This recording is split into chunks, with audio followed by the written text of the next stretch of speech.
नमस्कार मित्रांनो, DDM news चॅनलमध्ये आपले सर्वांचे स्वागत आहे। वेळेगाव येथे एका महिलेचा करण्यात आला खून। अहमदपूर तालुक्यातील मोजे वेळेगाव येथे एका 45 वर्षीय महिलेचा टोकदार धारदार हत्याराने वार करून खून केल्याची खळबळजनक घटना घडली आहे।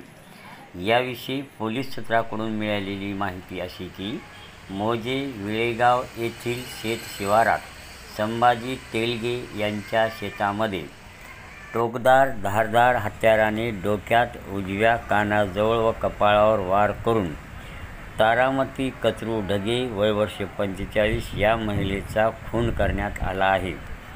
आरोपी पंढरी तेलगे व बाबू हकानी शेख यांनी भाऊ अरविंद तेलगे याला कुणी मारले हे या महिलेला माहीत असताना ती सांगत नाही असा संशय धरून तिच्या डोक्यात, कानाजवळ, कपाळावर धारदार टोकदार हत्याराने वार करून खून केल्याची घटना घडली आहे, अशी फिर्याद मयत महिलेचा मुलगा आकाश उर्फ नागार्जुन कचरू ढगे वय वर्ष 27 यांनी दिल्यावरून किनगाव पोलिसात गुन्हा रजिस्टर नंबर 190/224 कलम 103/149 BNS प्रमाणे दाखल करून पुढील तपास सहाय्यक पोलीस निरीक्षक खंदारे हे करत आहेत।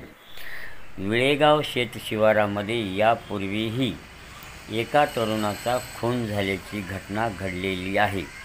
त्याचा तपास पोलिसांना करण्यासाठी न्यायालयाचे दरवाजे ठोठावून त्यामार्फत तो गुन्हा दाखल करण्यात आल्याची घटना विसरत नाही, तोपर्यंतच ही दुसरी घटना मोजे वेळेगाव शेत शिवारात घडलेली आहे।